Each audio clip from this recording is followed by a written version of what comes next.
बिस्मिल्लाहिर्रहमानिर्रहीम। अस्सलाम वालेकुम। एनएस स्पोर्ट्स के साथ आपका मेज़बान शहज़ादा मोइन हाजिर है। आज पाकिस्तान और बांग्लादेश के दरमियान दूसरा T20 मैच खेला जा रहा है। पहले मैच में बांग्लादेश ने 7 विकेटों से कामयाबी हासिल की। आज दूसरा मैच दोनों टीमों के माबैन जारी है और इस वक्त पाकिस्तान टीम ने टॉस जीत कर जो है फील्डिंग करने का फैसला किया है। पाकिस्तान टीम में एक तब्दीली की गई है। पाकिस्तान के जो मिस्ट्री स्पिनर हैं इब्रार अहमद, उन्हें आज मैच में ड्रॉप कर दिया गया है और उनकी जगह पर जो है अहमद दानियाल को मैच जो है आज खिलाया जा रहा है। और अहमद दानियाल अब अपना जो है T20 के अंदर आज उन्होंने अपना डेब्यू किया और डेब्यू के मौके पर उन्हें पाकिस्तान टीम के मैनेजर नवेद अकरम चीमा ने जो है जो T20 कैप दी। अब देखते हैं कि अहमद दानियाल क्या परफॉर्मेंस देते हैं और क्योंकि पाकिस्तान सुपर लीग में उम्दा कारकर्दगी दिखाते रहे हैं अहमद दानियाल, उसके अलावा एक अच्छे ऑलराउंडर के रूप में पाकिस्तानी डोमेस्टिक सर्किट से निकलकर सामने आए हैं अहमद दानियाल। तो मैच जारी है इस वक्त और इस वक्त हमारे साथ स्टूडियो में मौजूद हैं जावेद इकबाल भट्टी साहब भी हमारे साथ यहाँ पर मौजूद हैं। मैच के हवाले से बहुत कुछ बात भी करेंगे। पहले मैच में शिकस्त हुई है, दूसरा मैच है, दूसरे मैच में आज कप्तान ने टॉस जीता पाकिस्तानी और फील्डिंग करने का फैसला किया है और टीम में एक तब्दीली की गई है एक ऐसी विकेट पर जहां पर हम समझते थे कि नवाज़ को ड्रॉप करना चाहिए था, वहां जी गलती फिर कर बैठे मैनेजमेंट और कप्तान, वहां अहमद दानियाल को खिला दिया इब्रार की जगह। मोइन भाई देखें, आज का मैच आपको पता है पाकिस्तानी टीम के लिए बहुत अहमियत का हामिल है और आपको पता है जिस तरीके से सीरीज़ बचाने के लाले पड़े हुए हैं, तो आज के मैच में जो फतह है वो लाजमी दरकार है पाकिस्तान क्रिकेट टीम को। और आज जो आप देखें कि पाकिस्तान टीम में जो चेंजिंग की गई है वो अबरार अहमद की जगह जो अहमद दानियाल जो अब मीडियम पेसर हैं उन्हें जो है आज पाकिस्तान टीम में इन किया गया है। और मैं ये समझ रहा था कि आज अगर आप चेंज कर रहे हैं तो नवाज़ की चेंज बनती थी, नवाज़ को चेंज कर लेते, अबरार को खेलने दें, क्योंकि आगे आपको पता है कि अहम टूर्नामेंट्स आने वाले वो रिदम आ रहा था अबरार अहमद। ठीक है, पहले मैच में नो डाउट कि ना उससे अच्छी बॉलिंग हुई ना अच्छी फील्डिंग हुई, लेकिन चलें ये तो था। लेकिन आज जो है टॉस सबसे पहले जो है पाकिस्तान के हक़ में आ गया और पाकिस्तान ने जो है बॉलिंग का फ़ैसला किया। अब बॉलिंग का फ़ैसला तो किया, अब आपके बॉलर्स बांग्लादेशी बैट्समैन को 130-35 के अंदर आउट कर लेते हैं तो मैं समझता हूँ कि बहुत अच्छा मैच होगा। अगर 150 या 60 प्लस अगर बांग्लादेश कर लेता है तो आपके लिए है सेकंड में बैटिंग करना और भी ज़्यादा मुश्किल हो जाएगा, क्योंकि पिचेस को देखें, बांग्लादेश ने जो एक चेंजिंग की है उन्होंने तस्कीन को बिठा दिया है, एक स्पिनर का इजाफा कर लिया है, लेकिन हमने जो है हमारे एक स्पिनर को बिठा के हमने एक मीडियम पेसर अहमद दानियाल को इन कर लिया है।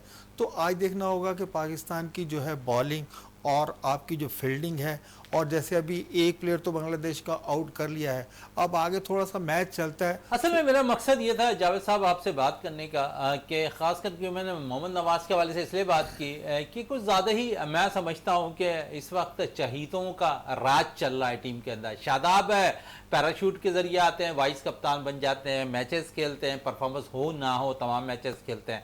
इसी तरह मोहम्मद नवाज़ पे भी मैं समझता हूँ कि शायद जो है आशीर्वादों का सिलसिला बहुत ज़्यादा नज़र आ रहा है। देखिए, वो तो जिस दिन टीम अनाउंस हो गई थी उसी दिन हमने आपने यही बात की थी कि भाई किस परफॉर्मेंस की बेस पे नवाज़ को आपने टीम में इन किया है। और आपकी बात सही है कि भाई इन दिनों में जो है लग यही रहा है कि मोहम्मद नवाज़ को जिस तरीके से पहले मैच में भी खिलाया और उनकी कोई परफॉर्मेंस नहीं थी, परफॉर्मेंस तो तकरीबन तमाम ही प्लेयर्स की परफॉर्मेंस नहीं थी सिवाय फ़खर जमान को छोड़कर। लेकिन ये है कि अगर आपकी चेंजिंग थी तो नवाज़ पे आपने परफॉर्मेंस पे अगर खिलाना था तो किसी यंग प्लेयर को खिलाते। डग आउट में आपके पास अभी भी प्लेयर मौजूद हैं और मैं ये चाह रहा था कि अबरार को कंटिन्यू करते, अबरार को आपने और बहुत ज़्यादा आगे जो है मैचेस उन्होंने खेलने और रिदम में आ जाते वापस। लेकिन वही आप वाली बात है कि आजकल मुझे लगता है खसूसी जो है नवाज शात और लाडला पंज होता है वो शादाब के बाद मोहम्मद नवाज़ के हिस्से में। अच्छा, नवाज पे आपने जो बात की है, मैं नवाज पे ये पूछना चाहता हूँ, पाकिस्तान क्रिकेट बोर्ड शायद प्लानिंग 11 का हिस्सा यहाँ तो बना रही है, लेकिन पाकिस्तान ने अभी एशिया कप खेलना है, पाकिस्तान ने अभी वर्ल्ड कप खेलना है और कप्तान ये कहते हैं कि हम जो है नौजवान खिलाड़ियों को बहुत इन्हिसार कर रहे हैं। हालांकि यहाँ पर बैटर्स की जरूरत पड़ रही है, हम बॉलर्स लेकर जा रहे हैं। हालांकि इससे कबल अगर हम देखें तो हमारे पास जितने भी पार्ट टाइम स्पिनर है वो रोल अपना अदा कर रहे हैं अच्छे तरीके से। यहाँ जरूरत नहीं बनती थी इस टीम के अंदर मोहम्मद नवाज को कहीं किसी सूरत भी जो है टीम में शामिल करने की, लेकिन आपने फिर भी मोहम्मद नवाज को टीम में शामिल किया और प्लान का हिस्सा ऐसा लग रहा है कि शादाब, मोहम्मद नवाज जो है पाकिस्तान में जो एशिया कप खेलने जाएगी टीम, उसका हिस्सा पार्ट मुझे अभी से ये ऐसा लग रहा है कि ये टीम का हिस्सा होंगे। देखिए मोइन भाई, जिस तरीके से कप्तान की प्रेस कॉन्फ्रेंस थी, उन्होंने जिस तरीके से वहाँ जो है नवाज का दिफा किया था, तो वहीं से थोड़ा सा जो है समझ में आ रहा था बॉडी लैंग्वेज जो कप्तान की थी उनके बारे में जब वो जवाब दे रहे थे। लग यही रहा है कि फ्यूचर प्लान जो इन्होंने वर्ल्ड कप और एशिया कप है, लेकिन इन्हें ये नहीं मालूम कि इससे पहले जो आपका इम्तिहान है वो बांग्लादेश के बाद आपका अमेरिका में इम्तिहान होना है। वहाँ भी आपने जो है T20 जाकर खेलने हैं 3, लेकिन तो कप्तान कुछ और कह रहा है। देखिए कप्तान कह रहा है कि हमने, कोच भी यही कह रहा है कि हमने जो है यंग ब्रिगेड जो है इसी को आगे लेकर चलना, यही फ्यूचर प्लान का हिस्सा है। वो पहले मैच में आपको पता चल गया कि यंग ब्रिगेड ने क्या किया और कौन सी परफॉर्मेंस थी। आपको एक मुस्तकिल मिजाज बैट्समैन चाहिए था, और आपने किसी ने भी मुनासिब नहीं समझा कि किसी सीनियर प्लेयर को साथ लेकर जाते हैं। और फिर पिचेस के बारे में कप्तान कह रहा है कि हमें अंदाज़ा था कि इस तरह की हमें पिच मिलेगी। कोच ये कह रहा है कि ये गैर मेयारी पिचेस थी। ये ना कोच एक पेज पर है ना कप्तान एक पेज पे, तो कोऑर्डिनेशन का यहाँ फुकदान तो नज़र आ रहा है। लेकिन ये है कि अगर आपने फ्यूचर में आपके जो आने वाले टूर्स हैं उस हवाले से अगर आपने क्रिकेट खेलनी है तो आपको एक पेज पर आना होगा। तमाम प्लेयर जो आपने चॉइस किए हैं, जो सेलेक्ट किए हैं, उनको बिल्कुल मुतवातिर जो है मौके देने चाहिए। और यंग जो आप कह रहे हैं कि यंग टीम जो हमारी है, आइंदा आने वाला एशिया कप है और दौरा जो है अमेरिका का है या फिर वर्ल्ड कप है, अगर आपने इस प्लान के तहत चलना तो आप तमाम क्रिकेट बोर्ड को, कप्तान को, कोचेस को एक पेज पर आना होगा, एक लाहे अमल बनाना होगा। ना कि आप सीनियर प्लेयर्स जैसे अभी आपने नवाज को इन कर लिया, शादाब को इन कर लिया था, अगर इसी की तरफ जाए तो ये तो वही है जिस तरीके से पहले क्रिकेट में होता चला रहा है। तो लग ये रहा है उसी का जो है एक तसलसल है जो हमारे क्रिकेट में नजर आ रहा है। ये तसलसल तो जारी रहेगा, लेकिन इस वक्त अगर मैच की हम बात कर लें तो पाकिस्तान टीम में एक तब्दीलियों के साथ टीम उतरी है। और आपने कहा कि यहाँ पर अगर 160-170 के करीब बांग्लादेश की टीम रन करने में कामयाब हो जाती है तो यहाँ पर पाकिस्तान को थोड़ा सा जो है नुकसान हो सकता है, क्योंकि बांग्लादेशी स्पिनर्स बड़ा कमाल रखते हैं अपने सलाहियतों में, और वो अपने होम ग्राउंड पर कभी भी नहीं चाहेंगे कि वो सीरीज़ इस वक्त बराबर हो, क्योंकि 1-0 की उनको इन सीरीज़ पे बरतरी हासिल है। तो क्या समझते हैं, अगर यहाँ 60-70-100 बना लेती है बांग्लादेश की टीम तो मुश्किलात खड़ी हो सकती है पाकिस्तान को चेस करने में? बिल्कुल मोइन भाई, इसमें कोई दो राय नहीं। आपको पता है कि जिस तरीके से उन्होंने आपका जो 1-2-10 रन का जो टारगेट था उन्होंने 15.3 बॉल्स पे जो है पूरा कर लिया था। और उनके कप्तान ने कहा था कि भाई विकेट में कोई मसला नहीं था, हमारे प्लेयर्स भी खेले हैं। अगर उन्होंने कहा अगर हम पहले खेल रहे होते तो हम और भी 60-70 रन कर सकते थे। तो यही आप बिल्कुल, आपका जो खदशात है बिल्कुल सही है। अगर यहाँ 160-70 अगर बांग्लादेश कर लेता है तो जिस तरीके की उनकी विकेटें हैं और जो स्पिनर उनके धाग बिठाए हुए हमारे बैट्समैनों पर, इवन के उनके फास्ट बॉलर भी, तो मैं नहीं देख रहा कि अगर 160-70 रन अगर बोर्ड पे लग जाते हैं तो पाकिस्तान टीम जो है आपको स्ट्रगल करती हुई नजर आएगी। लेकिन हमारी दुआ है कि हमारी यही टीम, हमारी जो यंग प्लेयर हैं, देखिए इसमें एक्स्ट्रा ऑर्डिनरी परफॉर्मेंस आपके अगर ओपनर टॉप ऑर्डर अगर आपकी खेलती है और कोई प्लेयर जो है एक्स्ट्रा ऑर्डिनरी इनिंग्स खेल देता है तो आप इस चेस पे जा सकते हैं। लेकिन वही आपने अगर शिकस्त का खौफ लेकर खेले कि नहीं यार ये ना हो कि आउट हो जाए, या देखिए आपको दिलेरी से खेलना होगा। जिस तरीके से बांग्लादेश खेल रहा है, बांग्लादेश जो भी टारगेट लगाता है तो आपको चेस पर जाना है। आपको अपनी टीम पे एतमाद होना चाहिए कि आपके पास बहुत वर्ल्ड क्लास प्लेयर है जो आप वर्ल्ड क्लास हम लेकर है। लेकिन अभी थोड़ा सा फास्ट बॉलिंग के डिपार्ट पे आए। फहीम अशरफ पाकिस्तान टीम में है इस वक्त मौजूद है, अब्बास आफरीदी अच्छी बॉलिंग का मुजाहरा कर रहे हैं, अहमद दानियाल है, सलमान मिर्जा है। पाकिस्तान का ऐसा लगता है कि फास्ट बॉलिंग डिपार्टमेंट इस वक्त है थोड़ा सा इन नौजवान खिलाड़ियों के पेसर के साथ थोड़ा मजबूत दिखाई दे रहा है। दूसरी तरफ तब्दीलियां हुई हैं, स्पिनर्स खेल रहे हैं, आपने स्पिनर्स कम कर दिया है, आपने मीडियम पेसर को एक डाल दिया, तो फर्क कितना होगा इसमें, क्योंकि अगर इस विकेट को देखकर बांग्लादेश ने एक स्पिनर्स खिलाया है और अपने एक फास्ट बॉलर्स को ड्रॉप किया, लेकिन हमने उल्टा किया है, अब इस पे अगर तब्दीलियां होंगी तो इसका जिम्मेदारी कौन लेगा? क्योंकि मैनेजमेंट और जो कप्तान है वो तो ये कह के निकल जाएंगे कि ठीक है हमें जो टीम दी गई हमने बेस्ट समझा और उससे खिला दिया। तो यहाँ अगर चारों में फास्ट बॉलर्स में कोई भी रन देता है और स्पिनर्स की कमी हमें यहाँ लगती है कि एक स्पिनर्स की जरूरत थी, तो वहां पर जिम्मेदारी कौन लेता हुआ नजर आएगा आपको? मोइन भाई देखें, जिम्मेदारी तो जैसे पहले मैच में बैट्समैनों को लेनी थी, कप्तान ने भी कहा कि बैट्समैनों को जिम्मेदारी लेनी चाहिए थी, बॉलर्स ने अपना काम जो है बखूबी ऐसा अंजाम दिया था।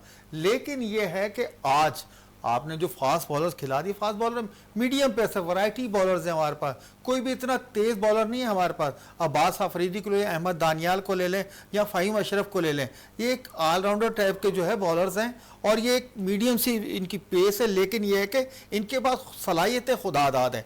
लेकिन वही आप वाली बात, अगर हमें स्पिनर्स की कमी महसूस हुई विकेट पर और फिर उसके बाद हमें वो स्पिनर दस्तयाब नहीं होगा, तो जाहिर है जिम्मेदारी किसी को तो लेनी होगी। जिम्मेदारी किसी को तो लेनी होगी कि यहाँ पर आपने एक स्पिनर क्यों खिलाया, एक फास्ट बॉल का इजाफा क्यों किया, एक स्पिनर्स को ड्रॉप करके। इस पर मजीद बात रहेगी, लेकिन इस वक्त ब्रेक पर चलते हैं, ब्रेक से वापस आते हैं तो गुफ्तगू को मजीद जारी रखते हैं।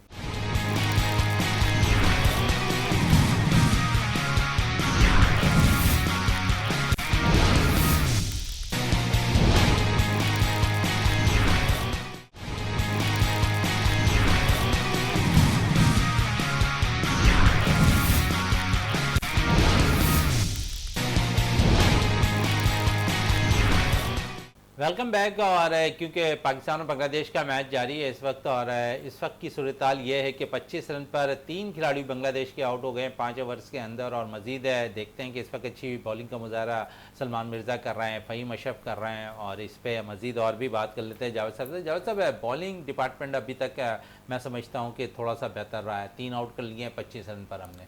जी मोइन भाई, जिस तरीके से सलमान और फ़हीम जो बॉलिंग कर रहे हैं, आपको पता है कि आपको बांग्लादेश की हिस्ट्री वहाँ शुरू में जो है आपको जो विकेट से हेल्प मिलती है, जिस तरीके से बांग्लादेश ने पहले मैच में उठाई, तो हमारे फास्ट बॉलर भी जो है उसी पाए के हैं। और इंशाल्लाह देखें, अभी उन्होंने 25 रन पे 3 तो आउट कर लिए हैं, अभी 5वां ओवर जा रही है। तो इसका मकसद ये है कि वो भी स्ट्रगल तो कर रहे हैं विकेट पर बांग्लादेश के बैट्समैन, और हमारे जो बॉलर्स हैं बिल्कुल नपी तुनी लैंड और लेंथ पे बॉल करा रहे हैं। अगर इसी तरह हो भाई लैंड और लेंथ पकड़ के आपने अपनी जो है बॉलिंग, और जिस तरीके से सलमान मिर्ज़ा स्विंग कर रहे हैं और उसके साथ फ़हीम अशरफ भी बहुत अच्छी कर रहे हैं, अगर ये इसी तरीके से इनका जो है पेयर है, अगर इनसे 3-3 ओवर भी करा लिए जाएँ तो ये है कि बांग्लादेश को बैकफुट पे आना होगा। अगर एक विकेट पावर के अंदर और गिर जाती है तो मैं ये देख रहा हूँ कि पाकिस्तान जो है जिस तरीके की वो स्ट्रेटजी लेकर चला होगा कि 135-40 के अंदर हम बांग्लादेश को स्टिक करें, तो वो जो है अभी तक मोइन भाई कामयाब होती हुई नज़र आ रही है। चलें, कामयाब होती हुई नज़र यहाँ पर आ रही है फास्ट बॉलिंग के डिपार्टमेंट है। और क्योंकि मिडल्स में हम फंस रहे हैं, मिडल्स ओवर्स के अंदर मिडल पे बैटिंग करते हुए, और आज मिडल्स पे सहारा कौन देगा? नवाज सहारा देते हुए नज़र आएंगे, या फिर यहाँ पर पाकिस्तानी ओपनर साइम अयूब नज़र आएंगे जहाँ पर वो अपने टीम को सहारा देंगे, या सलमान खुद आकर यहाँ पर पाकिस्तान के मिडल्स ओवर्स करते नजर आएंगे? जिस तरीके की अभी मैच की सिचुएशन बन गई है, उनके 3 प्लेयर आउट हैं, आखिरी जो पावर प्ले का ओवर जब चलेगा उसके बाद देखें बांग्लादेश के बैट्समैन प्रेशर में होंगे। वहाँ आप नवाज को बॉलिंग करवा दें, या सलमान अली आगा खुशदिल शाह को करा दें, और या साइम को करा दें, जो भी उस वक्त बॉलिंग कराएगा पावर के बाद, तो जाहिर है बांग्लादेश का स्कोर जो है वो 25-30 के अंदर ही होगा। तो उनकी कोशिश होगी कि चार्ज पे जाए। अगर बांग्लादेशी बैट्समैन चार्ज पे जाते हैं तो नो डाउट वो नवाज हो या सलमान अली आगा खुशदिल हो, उनको विकेट्स बहुत मिल सकती हैं। लेकिन अगर बांग्लादेश के बैट्समैनों ने जो है अगर अपने पेशेंट शो किए विकेट पे जाके और अपनी स्किल्स के मुताबिक खेलते हैं कि भाई इनिंग्स को लंबा लेकर जाना है, अभी ओवर बहुत ज़्यादा पड़े हुए हैं, अगर यही करें तो मिडिल ओवर्स में जो है बजाय बांग्लादेश को प्रॉब्लम के हमें भी प्रॉब्लम आ सकती है। ये नहीं है कि सिर्फ हम ही प्रेशर में ले सकते हैं। अगर उनके मिडल्स के ओवर में हमारे जो पाइट आर्म स्पिनर है, अगर वो इनको हिट आउट पे जा रहे हैं और उनको हिटें अगर 1-2 लगना शुरू हो जाती हैं तो प्रेशर जो दोबारा जो हम पे डाइवर्ट हो सकता है। चले प्रेशर हम पर आ सकता है, लेकिन इस प्रेशर को ख़त्म कैसे करेंगे? अगर एक 60-70 का रन बनता हुआ दिखाई दे रहा है, पाकिस्तानी ओपनर्स साइम उस किस्म की परफॉर्मेंस नहीं दे रहे हैं, हसन नवाज टीम में मिडिल ऑर्डर पर रोल अदा कर रहे हैं। पिछला मैच भी हमने उठाकर देखा था कि अब्बास थोड़ा रन करते दिखाई दिए, खुशदिल शाह रन करते दिखाई दिए, ऊपर से फ़खर जमान ने रन किया। अगर 60-70-100 होता है रन यहाँ पर, और तो आप समझ रहे हैं कि यहाँ पर थोड़ी सी प्रॉब्लम होगी पाकिस्तानी बैटर्स को चेस करने में, और फिर रोल अदा करना पड़ेगा यहाँ पर आपको। फ़खर जमान को भी यहाँ पर रोल अदा करना होगा, साइम को भी। मोहम्मद हारिस पिछले मैच में थोड़ा नाकाम नजर आए, उनको भी अपना रोल अदा। फिर कप्तान अच्छी इनिंग नहीं खेल पाए, गलत शॉट्स खेलकर आउट हुए। तो इन सारी चीज़ों का मद्देनज़र रखते हुए हमने टारगेट को चेस करना है। डेफिनेट, बिल्कुल मोइन भाई। देखें, स्कोर बोर्ड का प्रेशर जो होता है T20 में बहुत ज़्यादा होता है। अगर जैसे हम कह रहे हैं कि अगर 160-70 का अगर टारगेट लग जाता है स्कोर बोर्ड पे, और मैं ये देख रहा हूँ कि बांग्लादेश के जो बॉलिंग कोच है, बैटिंग कोच है, उनके स्टाफ ने हमारे तमाम प्लेयर्स पे बहुत ज़्यादा वर्क किया हुआ है। जिस तरीके से उन्होंने पहले मैच में जो हमारे जो बैट्समैनों को बॉलिंग कराई थी, तो लग ये रहा है कि उन्होंने बहुत ज़्यादा प्लान किया हुआ हमारे बैट्समैनों पे, हर प्लेयर पे अलग अलग उन्होंने प्लान किया हुआ, वही अप्लाई कर रहे हैं। तो वही आपकी बात है कि अगर 60-70 रन लग जाते हैं और बैट्समैन जो है हमारे अगर टॉप ऑर्डर जिम्मेदारी से उसको चेस करने की तरफ जाती है और विकेट पे जाके स्टे करना है। देखिए, T20 बिल्कुल माना है कि बहुत फास्ट क्रिकेट होगी, लेकिन T20 में भी जो फॉर्मेट है उस हिसाब से अगर बैट्समैन जाके विकेट पर अपना स्टे करता, अपना टाइम लेता है, तो मैं नहीं समझता कि कोई मुश्किल होनी चाहिए। जो हमारे बैट्समैनों के रिगार्ड है, जैसे आपने हारिस की बात की, साइम की, फ़खर की, सलमान अली आगा होगा, देखिए इन सब पे जो है प्रेशर तो होगा, क्योंकि पिछले मैच में जो इनकी परफॉर्मेंस थी वो भी उनके जहन में याद आ रही होगी कि पिछले मैच में हमने क्या परफॉर्मेंस दी। तो अब उन पे अपना भी दबाव होगा कि नहीं, इस मैच में जो है हमने अगर सीरीज में वापस आना है तो कोई ऐसी परफॉर्मेंस हमारे जो टॉप ऑर्डर, अगर उधर से 2 बैट्समैन भी अगर परफॉर्म कर जाते हैं तो आप टारगेट चेस करेंगे। नहीं तो यहाँ 260-65 रन जो है, 160-65 रन जो है मुश्किल नजर आ रहे हैं बांग्लादेश के मुश्किल हिसाब नजर से। आ रहे हैं। और फिर हमने जाना है यहाँ से वेस्ट इंडीज़ के टूर पर, और वहाँ अमेरिका में हमने मैच खेलना है। आप समझिए कि यहाँ पर रोल जिस तरह ओपनर्स अगर नहीं दे पाते, और हमने काफ़ी बातें की साहबजादा फरहान के हवाले से कि उन्हें मौका मिलना है, हुसैन तलत के हवाले से कि उन्हें मौका मिलना चाहिए, लेकिन शायद नज़र करम उन पर नहीं है। हालांकि परफॉर्मेंस दोनों की अच्छी है, लेकिन इसके बावजूद जो है नज़र करम नहीं की जा रही। वही मोइन भाई, देखें, ये तो पाकिस्तान जो मैनेजमेंट है उन्हें भी पता है कि जिस तरीके ने फरहान ने जो है डोमेस्टिक में रन्स किए, और आप देख लें बांग्लादेश के ख़िलाफ़ भी होम सीरीज़ में उसने रन किए, और जो हमारे वनडे कप हो उसमें भी रन्स किए हैं, उसके क्रेडिट पे रन्सों का तो कोई प्रॉब्लम। असल मसला है कि उसको इन करना टीम में 11 में इन, अगर आप चाहते, देखें आपको बांग्लादेश के खिलाफ अपनी बैटिंग मजबूत करनी है। देखिए, बॉलिंग तो अगर आपके 3 सीमर हैं वो चला लेंगे और पार्ट टाइम स्पिनर भी चला सकते हैं, लेकिन अगर आपने बैटिंग मजबूत करनी है तो आपको जो है साहबजादा फरहान को इन करना होगा टीम में। और यहाँ देखें जो स्ट्रगल कर रहे हैं हमारे टॉप ऑर्डर, और अगर तो आपको पता है यूएसए की तो विकेटें और ज़्यादा फास्ट होंगी, अगर वहाँ जाके भी यही आपकी परफॉर्मेंस रहती है तो फिर आपका वेस्ट इंडीज़ जो T20 का जोड़ पड़ने वाला है, उसकी आप अगर तैयारी करना चाहते हैं, बांग्लादेश से आप सीरीज़ अगर जीत कर जाते हैं तो आप अपर हैंड आएंगे वेस्ट इंडीज़ के सामने। लेकिन अगर खुदा ना खास्ता आप बांग्लादेश से सीरीज़ हार जाते हैं तो वहाँ भी फिर हमें जो है फिक्रमंद होना चाहिए कि हमारा टॉप ऑर्डर जो है वहाँ जाके क्या परफॉर्मेंस देगा। बड़ी अच्छी बात की कि टॉप ऑर्डर वहाँ पर जाकर क्या परफॉर्मेंस देगा, इस पर मज़ीद और भी बात रहेगी। और लेकिन मैं ये चाहूँगा कि क्योंकि हमारे साथ टॉप ऑर्डर के साथ साथ मिडिल ऑर्डर पर भी हम काफ़ी बातें करते रहे, हसन ने कुछ सहारा दिया टीम को, लेकिन उसके बावजूद हम समझते हैं कि जब हम बैरून मुल्क जाते हैं तो वहाँ हमें मुश्किलात हो रही है। होम ग्राउंड के अंदर तो हमने देखा कि मिडिल ऑर्डर भी हमारा रन कर रहा था, हमारा ओपनर भी रन कर रहा था, हमारे बॉलिंग डिपार्टमेंट को अगर देख रहे हैं तो वहाँ पर भी हमारे बॉलर्स अच्छी कारकर्दगी दिखा रहे थे। जी, ये हमेशा से जो आपको पता है कि होम में हमारे, चाहे वो बैट्समैन हो चाहे बॉलर हो, होम सीरीज़ जो भी हो, डोमेस्टिक सीरीज़ हो या PSL हो, वहाँ हमारे तमाम लड़के परफॉर्म कर रहे थे। लेकिन जैसे ही वो बाहर जाते हैं तो बाहर जाके जो परफॉर्मेंस यहाँ से होती, इसका सिलसिला वहाँ जारी नहीं रखता, तसलसल टूट जाता है। अब आप देख लें बांग्लादेश में पहले मैच में जो हमारे बैट्समैनों की परफॉर्मेंस थी बिल्कुल 0/0 थी, सवाए फ़खर के अगर 44 रन निकाल दें तो पीछे स्कोर तो बन ही नहीं रहा था। तो यही चीज़ें सोचने की हैं। अब जैसे आपको बांग्लादेश की विकेट पे जो उनके फास्ट बॉलर ने जिस तरीके से बांध के रखा हुआ था, क्रिकेट की इस्तिलाह में यही लफ्ज़ होता है कि बैट्समैनों को बिल्कुल बांध के रखा हुआ था। और जो तस्कीन ने बॉलिंग कराई, मुस्तफ़िज़ुर रहमान ने बॉलिंग कराई, वो बिल्कुल उन्होंने आपको को ना रन्स दिए, बिल्कुल 5-6 प्लेयर उन दोनों बॉलर्स ने आउट कर दिए। और फिर आप दबाव में आ गए, दबाव में आने के बाद बांग्लादेश के स्पिनर ने जो है आपको बिल्कुल एक ना चलने दी और आपको 110 रन पे बुक कर दिया। तो इन सारी चीज़ों पे आपको सोचना होगा, ख़ासकर हसन नवाज जिस तरीके की शॉट खेलते हुए वो पहले मैच में आउट हुए थे। और मैं ये हसन नवाज को अक्सर देख रहा हूँ, जिस दिन पाकिस्तान टीम चेस पे जाती है तो हसन नवाज की परफॉर्मेंस अच्छी हो जाती है, और जिस दिन पहली बैटिंग होती है अक्सर उसकी बैटिंग अच्छी नहीं होती आती है। और हसन देखते हैं कि चेज में कितना अच्छा अपना रोल अदा करते हैं पाकिस्तान टीम के लिए। और आपने कहा कि वो चेजिंग में बड़े मास्टर हैं, और टीम के लिए जब चेज करने जा रही होती टीम है, पीएसएल में भी चीज़ पे जा रही थी जहाँ टीम, वहाँ तो वो अपनी कारकर्दगी दिखा रहे थे। आज देखते हैं कि वो अपनी कारकर्दगी को किस हद तक प्रूव करते हुए दिखाई देते हैं। इस वक्त मुझे ब्रेक के लिए कहा जा रहा है, ब्रेक से वापस आते हैं तो गुफ्तगू को मज़ीद जारी रखते हैं।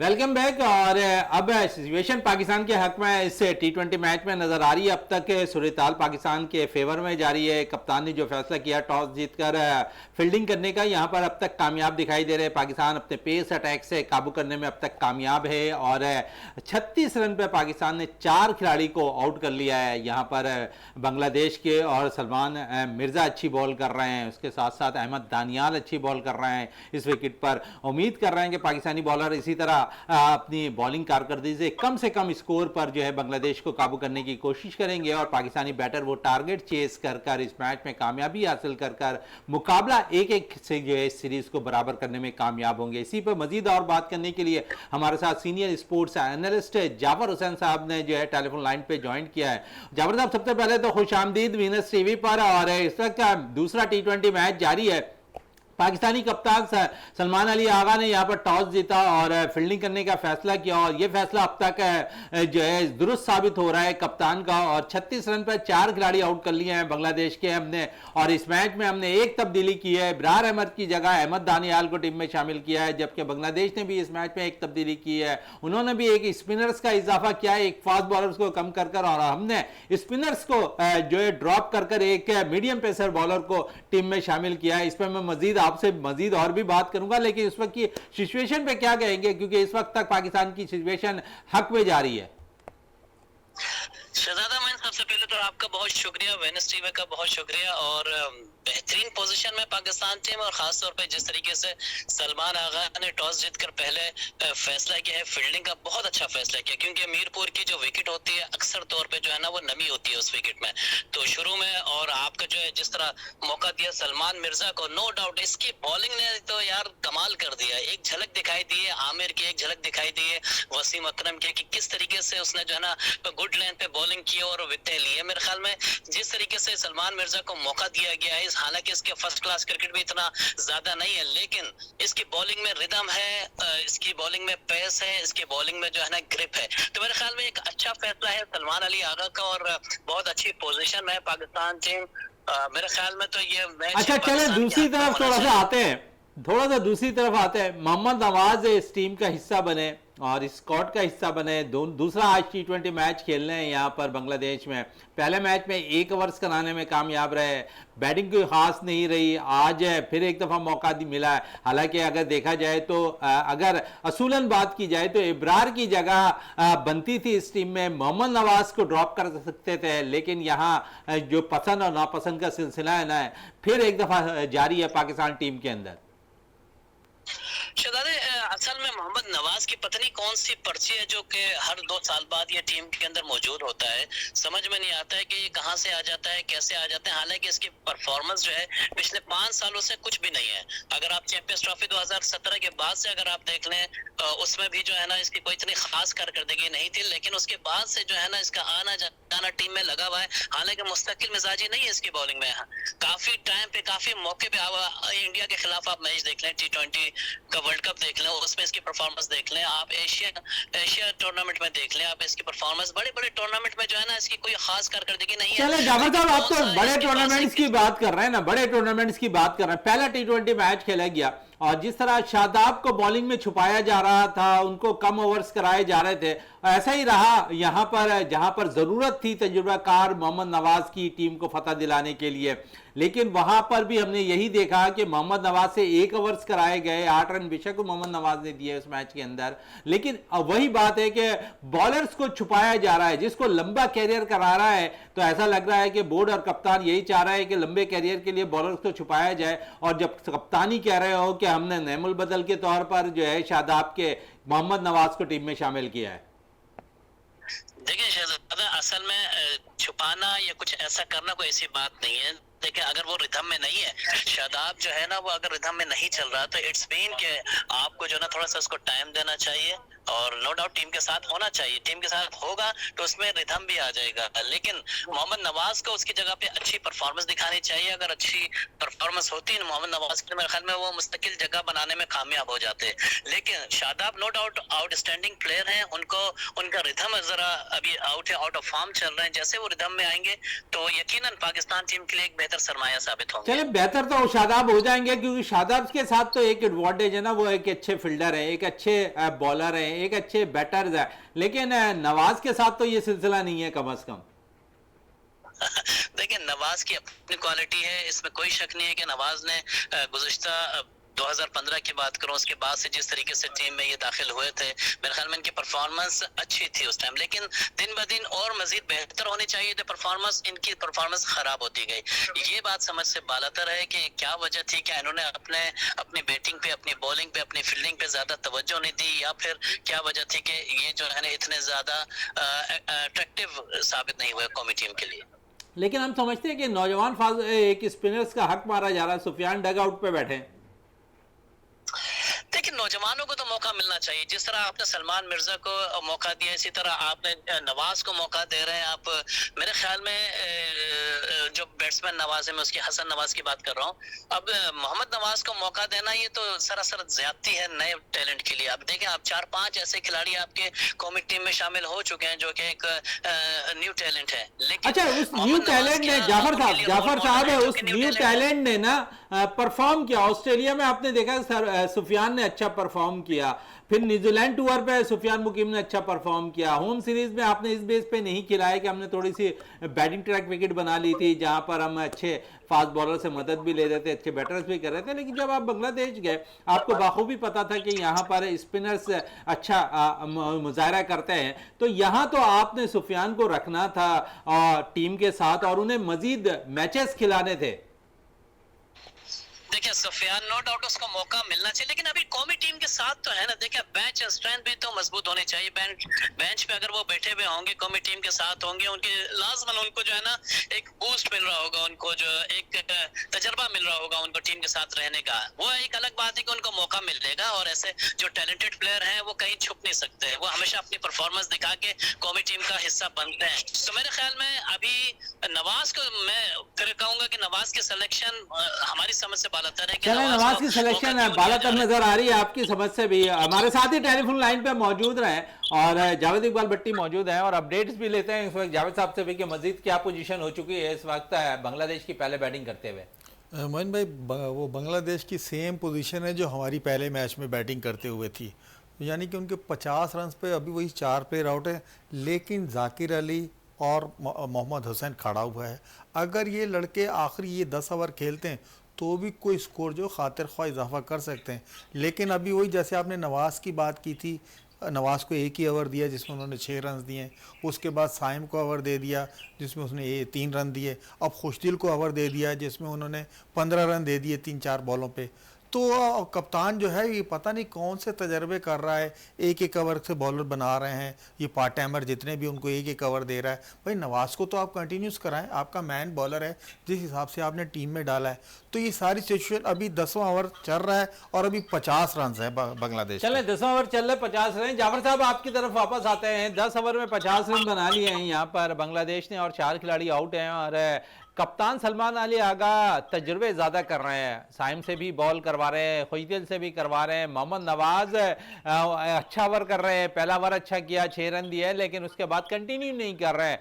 वो अपने जो पार्ट टाइम स्पिनर्स हैं उनको ज़्यादा इनिसार कर रहे हैं, उनसे ओवर्स करवा रहे हैं। आप समझते हैं कि कप्तानी अभी मुकम्मल तौर पर सेट नहीं हो पाए हैं कप्तानी में भी यहाँ पर सलमान अली आगा? बात यह है कि सलमान अली आगा तो नो डाउट एक्सपीरियंस तो है। आप देख रहे हैं टेस्ट मैच में भी उन्होंने जो है ना वो मुख्तलिफ कप्तानों के साथ रहे हैं, खेलते रहे हैं और काफी टाइम हो गया।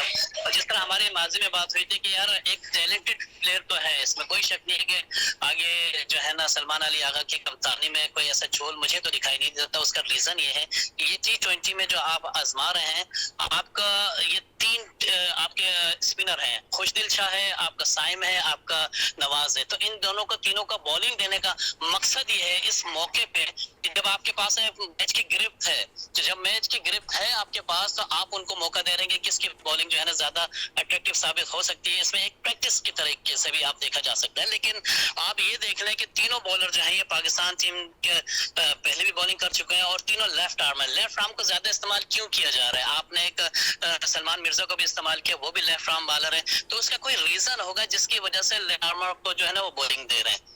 चले लेफ्ट आर्म को बॉलिंग दे रहे हैं यहाँ पर आप कह रहे हैं, लेकिन साथ साथ क्योंकि इस वक्त अगर बैटिंग इस विकेट की बात करें ना, तो इस विकेट पे ऐसा लगता है कि 160 रन बड़े अच्छे रन साबित हो सकते हैं। अगर 160 के करीब बांग्लादेश यहाँ बना लेती है तो पाकिस्तानी बैटर्स है, आप समझते हैं कि क्योंकि पाकिस्तानी बैटर्स के अंदर ठहराव नहीं आ रहा है और ना आने की बिना पर मैं समझता हूँ कि परेशानी पाकिस्तान को मैच में भी हो सकती है। क्या कहेंगे इस पर?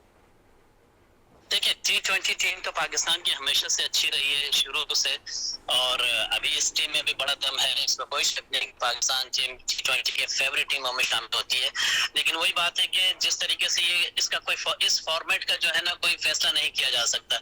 अब आप देख लें कि वेस्ट इंडीज टीम सबसे कम लो स्कोर पे आउट हो गई, आपकी दीगर टीमें लो स्कोर पे आउट हो जाती हैं। तो मकसद ये है कि टीम में एक प्लेयर भी चल गया ना तो वो फतह दिला देता है। तो T20 का कोई इसमें कोई ये नहीं कह सकते कि भाई ये इस टीम में जो है ना हमारे प्लेयर्स भी जो है ना वो कोई मुश्किल का शिकार हो गए। लेकिन अभी गिरफ्त अच्छी है, चलें गिरफ्त इस मैच में अच्छी नजर आ रही है पाकिस्तान की। थोड़ा सा यहाँ से हटकर हमने फिर अब जाना है अमेरिका और वेस्ट इंडीज के खिलाफ सीरीज खेलनी है वहाँ पर T20 और वनडे।